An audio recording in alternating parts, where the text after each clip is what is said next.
எப்படியோ ஒரு வழியா இப்போ அந்த நகை போலியானது அப்படிங்கிற ஒரு விஷயத்த கண்டுபிடிச்சிட்டாங்க. உண்மையிலேயே இந்த ஒரு விஷயத்த நம்ம மல்லியாலையும் ஏத்துக்க முடியாது. அதே மாதிரி விஜய்னாலையும் ஏத்துக்க முடியாது. ஆனா ராஜேஸ்வரி மட்டும் நம்ம நாகுவை எப்படியெல்லாம் இதுல மாட்டி விடுறது? ஏன்னா ஏற்கனவே இந்த நாகு கிட்ட ரூ. 1,00,000 பணத்தை கொடுத்தா, அந்த ரூ. 1,00,000 பணத்தை காணோம் அப்படிங்கிற மாதிரி சொல்லிட்டு இருந்தா. அடுத்த விஷயமா இப்போ நகைய மூட்டு கொண்டு வா, மறுபடியும் அந்த நகைய வச்சுட்டு பணத்தை கொடு அப்படின்னா, இப்போ அதே மாதிரி ஒரு போலியான நகையை ரெடி பண்ணிட்டு அந்த நகையை இப்போ வச்சுட்டு காணோம் அப்படிங்கிற மாதிரி சொல்லிக்கிட்டு இருக்கான். அப்படிங்கிற மாதிரி சொல்லி ராஜேஸ்வரி சொல்றாங்க. ஆனா இங்க நம்ம நாகு விஜய் தம்பி, நான் சொல்றது உண்மைதான், எப்படி இந்த நகை மாறுச்சுன்னு எனக்கு தெரியல. அதே மாதிரி நான் பேங்க்ல போயிட்டு அந்த நகையை எடுத்துட்டு வந்தது உண்மை. அதுவும் இல்லாம இப்போ இந்த நகை போலி அப்படிங்கிற மாதிரி சொல்லி மறுபடியும் வைக்க போனப்ப பேங்க்ல சொன்னாங்க, எனக்கு என்ன பண்றது ஏது பண்றது அப்படின்னு ஒண்ணுமே புரியல. அதுவும் இல்லாம யார் நம்புறாங்களோ நம்பலையோ தம்பி, ஆனா நீங்க நம்புவீங்கன்னு எனக்கு நல்லாவே தெரியும். அதாவது நான் சொல்றது எல்லாமே உண்மைதான் அப்படிங்கிற மாதிரி சொல்லி உங்களுக்கு நல்லாவே தெரியும் அப்படிங்கிற மாதிரி சொல்றாங்க. இதை கேட்ட உடனே அடுத்துதான் இந்த ராஜேஸ்வரி என்னென்னமோ ட்ரை பண்ணா, எப்படியாச்சும் நாகு அடிச்சு விரட்டிடுவாங்களா அப்படிங்கிற மாதிரி சொல்லி. ஆனா கடைசியில விஜய் அதாவது மல்லிகிட்டையும் அதே மாதிரி நாகுகிட்டையும் சொல்றாங்க, யார் உண்மையிலேயே நல்லவங்க, யார் உண்மையிலேயே கெட்டவங்க அப்படிங்கிறது எல்லாத்தையுமே நான் தெரிஞ்சுக்கிட்டேன். இதுக்கு மேல நான் தெரிஞ்சுக்க வேண்டிய எந்த ஒரு அவசியமும் கிடையாது. அதாவது ஆபத்து காலத்தில் உதவுபவனின் நண்பன் அப்படின்ற மாதிரி சொல்லுவாங்க. அதாவது சொந்த அக்காவா ஆபத்து காலத்துல உதவலனா கூட பரவாயில்ல, ஆனா கடைசியில ஆபத்து காலத்தை உருவாக்குனதே என் அக்காவா இருந்துட்டு இருக்கும்போது உண்மையிலேயே இவ எவ்வளவு மோசமானவ அப்படிங்கிறது எனக்கு நல்லாவே தெரியும். நாகு, உங்களை பத்தி எனக்கு நல்லாவே தெரியும். நீங்க என்னதான் கோவமா பேசினாலும் சரி, இல்ல முன்னாடி மல்லி மேலாம் கோவமா இருந்தாலும் சரி, அப்ப கூட அவங்க நல்லா இருக்கணும் அப்படிங்கிறதுக்காக தான் எல்லாத்தையுமே பொறந்துட்டு இருந்தீங்க. அப்படி இப்படிங்கிற மாதிரி சொல்லி நிறைய விஷயத்த சொல்றாங்க.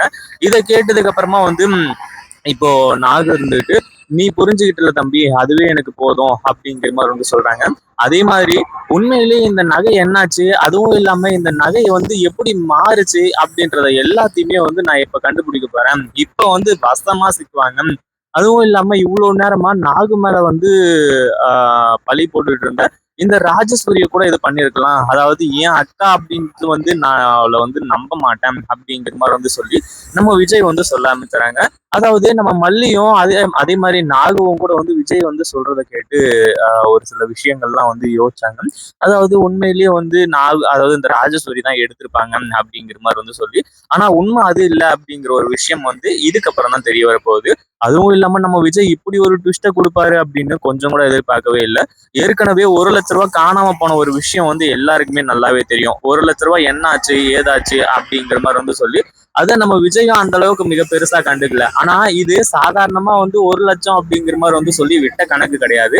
அதாவது இதுல நம்ம குடும்பத்துல இருக்கக்கூடிய, அதாவது ராஜேஸ்வரி மாட்டினா பிரச்சனை கிடையாது, அவ எடுத்திருந்தா பிரச்சனை கிடையாது. ஆனா அதே மாதிரி வீட்டுல இருக்கவங்க மத்தவங்க எல்லாருமே விசாரிப்பாங்க அப்படின்ற மாதிரி சொல்லி அந்த ஒரு விஷயத்த வேணாம் அப்படிங்கிற மாதிரி முடிவு எடுத்தாங்க. ஆனா அதே சமயத்துல இப்போ ராஜேஸ்வரி தான் மாட்டுவா அப்படின்னு சொல்லிட்டு இவங்க எல்லாருமே எதிர்பார்த்தாங்க. அதுவும் விஜய் சொல்லக்கூடிய விஷயம், அன்னைக்கு ரூ. 1,00,000 காணாம போனதுக்கு அப்புறமா அது என்னாச்சு ஏதாச்சு அப்படிங்கிறது தெரியல. ஏதோ 1,00,000 அப்படிங்கிறதுனால நம்ம சாதாரணமா விட்டுறோம். அதுவே போற போக்குல இன்னும் நிறைய காணாம போனா என்ன பண்றது அப்படின்னு சொல்லிட்டு நான் ஒரு சில இடத்துல எல்லாம் சிசிடிவி கேமரா வச்சிருக்கேன். இந்த பாருங்க, ஹால்ல யாருக்குமே தெரியாத ஒரு ஸ்பை கேமராவும் இருக்கு. அதுவும் இல்லாம நம்ம மல்லி கிட்ட தான் அந்த நகை இருந்துச்சு. ஏன்னா நாகு கொண்டு கொடுக்கும்போது அது ஒரிஜினல் நகையா இருந்தது. அதுக்கப்புறம் எப்படி மாறி இருக்கும் வீட்டுல வச்சதுக்கு அப்புறமா அப்படிங்கிற ஒரு கேள்விக்குறி இருக்கு இல்லையா. அதுக்கப்புறம் தான் கண்டிப்பா மல்லியோட, அதாவது எங்களோட ரூம்குள்ள தான் இந்த நகையை மாத்திருக்காங்க. அதுல எந்த ஒரு சந்தேகமும் கிடையாது. அதே மாதிரி அந்த நகை எப்படி மாறுச்சு, உண்மையிலேயே இதற்கு எல்லாத்துக்குமே யார் காரணம் அப்படிங்கிற எல்லா ஒரு விஷயத்தையுமே இப்ப நான் கண்டுபிடிக்கிறேன். இப்போ எல்லா உண்மையுமே தெரிய வரப்போகுது அப்படின்ற மாதிரி சொல்லி அந்த வீடியோ லேப்டாப்ல பிளே பண்ணி பார்த்துட்டு இருக்காங்க. அந்த கேமரால ரெக்கார்ட் ஆனது எல்லாமே. அதை பார்த்த உடனே உண்மையிலேயே நம்ம விஜய்க்கும் மல்லிக்கும் பயங்கரமான அதிர்ச்சி. ஏன்னா அந்த ரூம்குள்ள போகக்கூடிய ஒரே ஆள் யாரு அப்படின்னா நம்ம மயிலு மட்டும்தான்.